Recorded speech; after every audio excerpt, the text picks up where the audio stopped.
Noon pa man, marami na akong naririnig tungkol sa sensitivity ng mga bata tungkol sa mundo ng mga multo.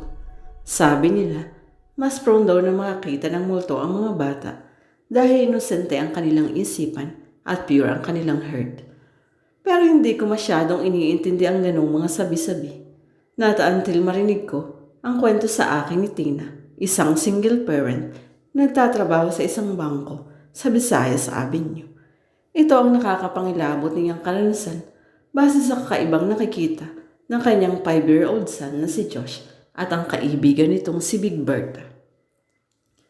I was 29 when I fell in love with Carl, isang lalaking may asawa at may sariling pamilya.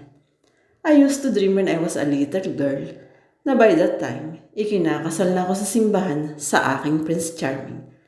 But it was all a fairy tale. In reality, isa akong kerida. Gaya ng mga illicit affairs, ang sa amin ni Carl ay hindi nagtagal. Hindi ko na inilaban ang nararamdaman ko sa kanya kahit iniyon ay genuine na pagmamahal. Kailangan siya ng pamilya niya. Sino ako para tumutol? Pero nag-iwan ng alaala ang pagmamahala namin. Ito si Joshua. Mahal na mahal ko ang aking anak. Bagamat nag-iisa, itinaguhid ko siya at binuhay. Sinuwerte naman ako sa trabaho at naging mabilis ang aking pag-angat hanggang maging accountant supervisor sa isang bangko. Bagamat single parent ako at madalas yaya niya ang nag-aalaga kay Joshua, lumaki namang normal ang anak ko. In fact, listo at bibo si Joshua. Her teachers tell me sa tuwing dumadalo ako sa PTA meeting. When Joshua turned 5, I decided na lumipat kami sa mas malaking apartment kung saan magkakaroon na ng sariling kwarto niya si Joshua para masanay ko na siya ng independence. Naniniwala ako na bilang lalaki, mahalagang matutunan kaagad ni Joshua ang independence na naging training din sa akin ng aking mga magulang when I was a little girl. Sa Project 6 kami nakakuha ng apartment, bungalow, pero malaki iyon. In fact, too big an apartment for the 3 of us na titira doon. Pero happy ako at happy din ang anak ko. Excited si Joshua sa pagkakaroon ng sariling kwarto. In fact, siya mismo ang nag-decorate niyon sa tulong ng kanyang yaya na si Dindy. Ang sabi ng mother ko, kumuha para ako ng isang makakasama sa bahay nang sa ganon ay hindi naman mahirapan si Dindy. Pero katwiran ko naman, mas mahirap pa nga kung may dala-dalawang katulong sa bahay. Nag-iiringan lang, nag-aaway. Tinaasan ko na lang ang sweldo ni Dindy. Mukha namang masaya si Dindy sa amin at sa pag-aalaga kay Joshua. Sa katunayan, malapit na rin sila sa isa't isa. Mahilig maglaro ang anak ko. Hilig din niyang manood ng TV at magpabasa ng mga libro. Sesame Street characters ang isa sa mga paborito niyang palabas sa VCD. He had plenty of VCD na pambata na talagang kinolekta ko para sa kanya. Monday to Friday lang ang pasok ko sa bangko. Tuwing Sabado at Linggo, I tried spending all my time with my son. One Saturday morning, habang nagbe-breakfast kami, may kinuwento sa akin ng anak ko. Mami, alam mo may bago akong friend. Talaga anak? Sino? Si Big Bertha, ang sabi niya. Big Bertha? Taka ko, baka Big Bird anak. Saka ako natawa, knowing na ang tinutukoy ng anak ko ay ang popular character sa VCD. Hindi, Mami. Big Bertha nga. Sige, Big Bertha. Saan naman nakatira itong si Big Bertha? Tanong ko. Hindi ko pa rin sinuseryoso ang usapan. Dito sa bahay natin. Sabi niya, matagal na raw siyang nakatira dito. Natawa ako. Bakit hindi ko siya nakikita? Tayo lang ni Yaya Dindy ang nandito sa bahay, diba? Basta, Mami, bawal makita si Big Bertha. Tulad ng ibang magulang, medyo bahagya akong nakiurus sa kinuwento sa akin ng anak ko. Tinanong ko si Dindy, ang yaya ng anak ko. May kinukwento ba sa'yo si Joshua tungkol sa bago daw niyang kaibigan? Si Big Bertha, ma'am. Agad ni Dindy. Oo, yun nga. Ano ba yun? Bagong karakter sa TV? Hindi ko nga alam kung saan nakuha ni Joshua yun eh. Pero madalas din niyang banggitin sa akin. Minsan nga, Sinasabi niya na madalas daw silang maglaro ni Big Berta, pero wala naman akong nakikitang kalaro niya. Kapag nanonood siya ng TV, pakibantayan mo nga. Baka bagong show lang iyon na paborito niya, parang si Barney. Sige po, ma'am. Sa bangko nabanggit ko din sa office mate kong si Rhea ang tungkol doon. Naku Tina, alam mo naman ang mga bata, mahilig mag-imagine. Baka imaginary friend, mungkahin niya. Normal lang naman yun, hindi ba? Oo naman. Ipinagpalagay kong imaginary friend nga marahil yung Big Berta ni Josh at normal lang sa mga bata ang magkaroon ng imaginary friend.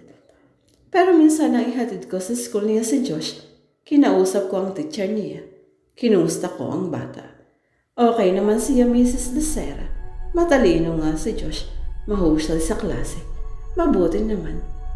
Although lately, hindi na masyadong interested makipaglaro si Josh sa mga classmate niya sa tuwing playing time namin. Ha? That was a surprise to me. Mahilig maglaro ang anak ko. Bakit? Parati niyang sinasabi na ang gusto daw niyang kalaro is si Big Berta. Mayroon ba siyang tita o ating Big Berta kung tawagin? Natigilan ako. Di na ako bahagyang na-butter. Hindi na yata normal ang nangyayari kay Josh. Isang gabi, tinabihan ko sa kwarto si Josh. Josh, anak? Yes, Mami. Bakit hindi ka na raw nakikipaglaro sa mga classmates mo? Sabi ni teacher. Ayaw ni Big Berta, Mami. Naririndi na ako sa Big Berta na iyon. Pero sinakyan ko na lang ang anak ko para makakuha pa ng information tungkol doon. Bakit ayaw ni Big Berta? Because she's jealous. Ha? Sino ba itong Big Berta na to, Josh? Friend ko. Oo, alam kong friend mo. Pero nasaan siya? Saan siya nakatira? I cannot tell you, Mami. Why? Basta, Mami. Anak, naglilihim ka na ba sa Mami mo? Tumango si Joshua. I want to go to sleep na, Mami. Good night. Ayoko sanang iwanan si Joshua. Pero sa maikling panahon, nasanay siya agad na matulog na walang tao sa tabi niya. Pinalis niya ako sa kama para makatulog na siya. I went back to my room, pero bothered pa rin ako. Sino ang Big Berta na ito sa bahay ng anak ko? That was the question that kept bothering me hanggang sa opisina. Muli kinausap ko ang close friend kong si Rhea na isa ring mother. Hindi kaya naiingkanto na ang anak ko? Tanong ko. Sa panahon ngayon, may engkanto pa ba? Tugon niya. Anong malay mo?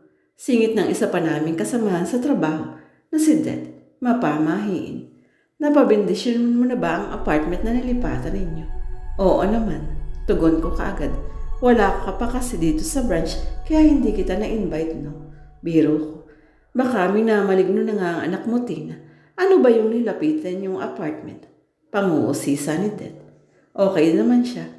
It's an old apartment, pero maganda at maayos. Wala bang mga halaman o lupa sa paligid na parang nuno sa punso? Tanong ni Det. Wala naman, sabi ni Rhea. Puro simentado naman ang paligid ng bahay nila. Baka naman may bad spirit, sabi ni Det. Bad spirits? Oo, yung mga multo. Pauwi na kami mula trabaho nang makasabay ko si Rhea. Born again Christian si Rhea. Maraming alam sa Biblia. Tinanong ko siya, naniniwala ba kayo sa multo? Oo naman, pero sa Bible, maliwanag na nakasad ang mga namatay hindi na makababalik. E ano yung mga multo? Sino sila? Mga kampo ng kaaway. Kampo ng kaaway? Masasamang espiritu na nagpapanggap ng mga yumaong kamag-anak o mahal sa buhay. Bakit? Para nilangin ng tao, takutin. May multo kaya sa bahay namin, Rhea. Huwag mong masyadong intindihin yung sinabi ni Det. Basta ipag-pray mo lang yung anak mo. Always say, in Jesus' name. Sabi sa Bible, umaalis ang mga masasamang espiritu sa pangalan ni Jesus. Kahit hindi masyadong matatag ang faith ko, pinaniwalaan ko at pinanghawakan yung sinabi ni Rhea. That night pinag-pray ko si Joshua at ang kwarto niya. Nag-uusap kami ni Dindy. May sinabi sa akin si Dindy na lalong nagpabother sa akin. Ma'am, kanina po, pinaglalaroan ni Josh yung kutsilyo. Ha? Gulat na gulat ako. Paano niya naabot? Hindi ba bilin ko sa'yo? Huwag mong ihahalang yung mga ganyang bagay nang hindi makuha ni Josh. Nagtataka nga ako, ma'am, kung paano niya nakuha eh. Nakatago naman sa itaas yun. Hindi niya maaabot. Kung hindi niya maaabot, paano niya nakuha? Sinabi niya sa akin, inabot daw ni Big Berta sa kanya. Lintik na Big Berta iyan. Ang nasabi ko tuloy sa galit ko. Halos maiyak si Dindi. Ang totoo, ma'am, natatakot na po ako. Hindi ko lang po pinapahalata dahil naaawa ko sa inyo ni Joshua. Kapag umaalis ako, wag walang magbabantay sa bata. Ano ka mo, Dindi? Gusto na ko na talagang magpaalam. Bakit? Si Joshua po eh. Sabi niya, ayaw na daw niya sa akin. Si Big Berta na daw mag-aalaga sa kanya. Ma'am, natatakot po ako. Kasi minsan, may kinakausap si Joshua pero wala namang tao. Tapos para siya naglalaro at nakikipaghabulan.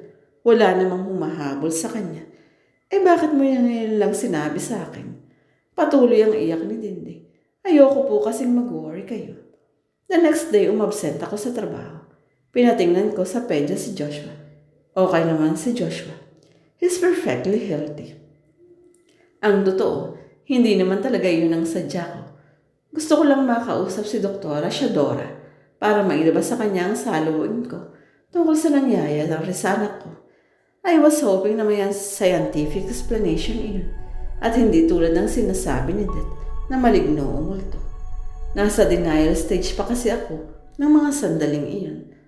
Doktora, ano ho kaya ang problema ng bata kapag may nakikita siya na wala naman? Hallucinations? Yun ba ang gusto mong sabihin? Parang gano'n na nga. Bakit mo naman naisip yan?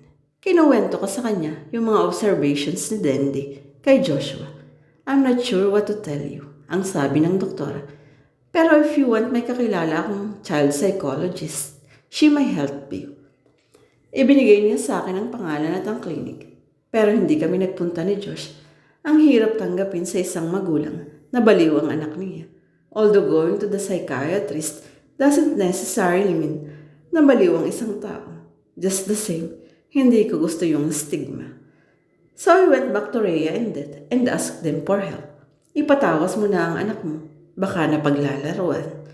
Suwestyon ni Det. Hindi agree si Rhea sa pagpapatawas. Hindi naniniwala doon ng mga born again. But just the same, ito ang ipinayo niya sa akin. Do what you think is the best for your son. At that time, pagpapatawas ang nakikita kong solusyon. Sinunod ko si Det. Nagpunta kami sa kakilala niyang magtatawas, si Aling Carmen. Tahimik lang anak kong si Josh habang pinapahira nito ng langis sa noo at tiyan ng matandang magtatawas. Dinasala nito ang anak ko kung ano-anong orasyon na hindi ko maintindihan. Naglabas siya ng maliit na plangganang may tubig. Pinataka niya iyon ng kandila. Unti-unti, lumikha ng hugis ang isang patak na kandilang nanigas sa ibabaw ng tubig. Ayon kay Aling Carmen, isang matabang babae ang kaibigan ng anak mo. Pinagmasdan ko ang nabuong hugis sa patak ng kandila. Mukha ngang babaeng mataba. Sino ang babaeng ito? Tanong ko sa kanya. Isang kaluluwang hindi matahimik. Ang tugon niya sa akin. Ang sabi ng matanda, paaalisin daw niya ang masamang espiritu sa bahay ko. Pumayag na din ako. Dinasala niya ang bawat sulok ng apartment na tinitirhan namin. Dasal na hindi maintindihan. Wala namang kakaibang naganap habang dinadasala niya ang paligid. Maging si Joshua, tahimik na tahimik lang habang nasasaksihan ang lahat. Pagkatapos dasalan ni Aling Carmen ang bahay ko, nagpaalam na sila ni Det. Binayaran ko ang matanda para sa ginawa niyang serbisyo. Kinausap ko si Josh. Huwag ka na uling makikipag-usap sa Big Berta na ito. Naiintindihan mo? Bad siya anak, bad. Tumango naman si Joshua. Niyakap ko siya. Ang buong akala ko, okay na ang lahat. Nalagpasan na namin ang pagsuwak. Pero nagkamali ako. Isang araw umuwi ako ng bahay na nadat nang umiiyak si Dindi. Dindi, bakit? Tanong ko. Aalis na po ako, ma'am. Hindi ko na po kaya. I'm sorry. Nagpanik ako. Bakit nga? Anong nangyari? May inabot sa akin si Dindi. Isang papel. Pagtingin ko sa papel, may nakadrawing na isang kulay itim na anino ng matabang babae. Sinasakal ng anino ang isang payat na babae. Binigay po sa akin ni Joshua iyon. Hikbini din ni. Ang sabi niya, pag hindi daw ako umalis, papatayin daw ako ni Big Berta. Galit na galit ako. Pinuntahan ko sa kwarto niya si Joshua at sa kauna-unahang pagkakataon, napagbuhatan ko ito ng kamay. Sinabi ko na sa iyong tigilan mo na ang Big Berta na ito. Tigilan mo na. Pinalo ko ng pinalo ang puwet ng anak ko hanggang sa umiyak ito. Natauhan ako nang makita kong umiiyak na nga siya. Tumigil ako at niyakap si Josh. I'm sorry, anak. Mami. Hindi ko na napigilan ang pag-alis ni Dindy. Nanghihinayang ako, pero wala akong magawa. Nagpile ako ng leave sa opisina. Habang wala pa akong nakukuhang kapalit ni Dindy, ako na muna ang magbabantay sa anak ko. At naisip ko, marahil iyon ay ang makakabuti. Makakailangan lang ng atensyon ng anak ko. Ang sabi ni Rhea sa akin, huwag daw akong mag-alala. Ipinagdarasal niya daw kami. Bilin pa niya. Ano man ang nangyari, huwag mong kalilimutan. There is a power in Jesus' name. Manalig ka. Tinandaan ko ang sinabi niya. Naisip ko, sino pa nga bang kakapitan ko kundi ang Diyos? Kapag ganitong iba na ang kalaban mo, Diyos lang talaga ang makakatulong. Dumating na din ako sa puntong gusto kong kontakin ang ama ni Josh, si Carl, pero hindi ko rin nagawa. Nangamba akong baka magulo lang ang pamilya niya. Huwag na lang. Kinabukasan hindi na nga ako pumasok sa bangko. Inobserbahan ko ang anak ko. Okay naman siya. Parati ko siyang sinasamahan kahit saan at ano ang gawin niya, liban noong pumasok siya sa school. Pag-uwi ng bahay, naglaro kaming dalawa, nanood ng BCD, kumain sa labas, naglaro ulit. We really had a good time. Ni minsan hindi sumagi sa isipan ko si Big Berta at marahil ganoon din si Josh. Laking pasasalamat ko sa Diyos. We were like that for 3 days. Ngunit ng gabing iyon, sa 3 araw ng pagsasama namin ni Joshua, dito na naganap ang isang nakapangingilabot na pangyayari sa buhay naming mag-ina. I went to my son's room that night to say goodnight. Nalatnan ko siyang tilang may kinakausap at tila galit si Joshua. Nag-worry ako. Naalala kong bigla si Big Berta. Anak, bakit? Tanong ko agad sa kanya sabay lapit. Wala, Mami. Inaantok na ako. Inihiga ko si Joshua sa kama. Tinabihan ko siya. Binasahan ko pa siya ng book, yung Cat in the Hat ni Dr. Seuss. Pero lalo lamang naalala ang kasalukuyang dinadanas ng anak ko. I love you, anak. Bulong ko sa kanya nung mahimbing na siya. I love you too, Mami. Ang tugon niya sabay tuluyan ang nakatulog. Kinumutan ko pa si Josh at saka ako lumabas ng kanyang silid. I went to my room and kneel before God. Pinagpray ko ang aking anak, ang kalagayan naming mag-ina. I sealed everything in Jesus' name, tulad ng bilin kong ng kaibigan kong si Rhea. Then I went to sleep. Matagal din akong nakatulog, pero tila saglit lang sa aking pakiramdam dahil bigla akong naalimpungatan. Naramdaman kong tila may tao sa aking paanan. Pagmulat ko, kinabahan ako. Nakita ko si Josh. Nakatalong ko sa aking paanan. Nag-worry ako sabay bangon at lapit sa aking anak. Lumuhod ako sa harapan niya para magkaroon kami ng eye level. Anak, bakit? Tanong ko sa kanya. It was 3 a.m. according to the wall clock na nasulyapan ko. Pasensya ka na, Mami. Do you wanna sleep with Mami? Tanong ko. Umiling siya. No. Bakit? I don't want to go to sleep, Mami. Ha? But you need to go to sleep. Maaga pang pasok mo bukas. Basta, Mami, hindi ako matutulog. Babantayan kita. Bakit mo ako babantayan? Then he said it. Dahil si Big Berta, Mami, galit sa'yo si Big Berta. Papatayin ka raw niya. Kinilabutan ako sa top. Then I felt the anger as well rushing in my veins. What? What are you saying, Josh? Hindi totoo si Big Berta. Imagination mo lang ito. She's real, Mami. Totoo si Big Berta. Then where the hell is she? Nasaan siya? Halos hysterical kong tanong. Nasa likuran mo siya, Mami. Halos mapatili ako sa takot. Niyakap ko ang anak ko sabay buhat sa kanya. Nagtatakbo ako palabas ng kwarto. Hindi ko nilingon ang anumang nasa likuran ko. Pero nararamdaman ko na sinusundan niya kami. Sigaw ng sigaw si Joshua sa likuran ko. Don't follow us. Don't follow us. I hate you. Tuloy-tuloy lang akong tumakbo habang buhat siya. Bumaba ako na hagdan. Tumunog ang bawat hakbang ko sa baitang sa hagdan. Pero hindi lang isang pares ang narinig ko. May iba pang bumababa ng hagdan. Sinusundan kami hanggang makababa. Nagtatakbo ako hanggang marating namin ang pinto. Nakalaka iyon. Naiiwan ko ang susi sa kwarto. Mami, ayun na si Big Berta. Ayun na siya. Ang sabi sa akin ni Joshua habang nakayakap sa akin. Takot na takot. Naiyak na lang ako dahil naisip ko yung sinabi ng office mate kong si Rhea. In Jesus' name, ang sigaw-sigaw habang nakapikit. In Jesus' name, lumayas ka kung sino ka man. Lumayas ka sa pangalan ni Jesus. At saka ako buong tapang na humarap dito. Pero wala naman akong nakita na kahit ano. Niyakap ko ng mahigpit si Josh. I'm sorry, Mami. I'm sorry. Paulit-ulit niyang higpit. It's alright, anak. It's alright. Hindi na ako nagdalawang isip pa na iwanan ang apartment na iyon.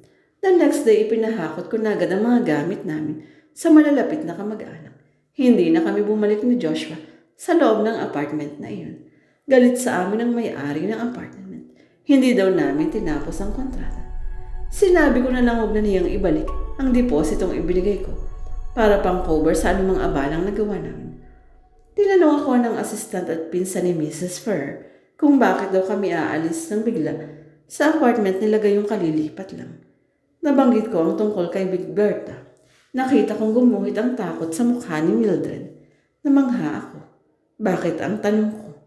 At saka niya ay kinuwento sa akin ang tungkol sa anak ni Mrs. Fur na namatay sa bahay na iyon. Si Big Berta o Roberta ay isang ubis na dalagita. Napakataba nito at hindi alos umaalis ng bahay nung nabubuhay pa sa sobrang baba ng self-esteem. Nang tanungin ko kung ano ang kinamatay ni Big Berta o Roberta, ito raw ay natagpo ang nakabigti sa kwarto. Si Big Berta ay nagpakamatay.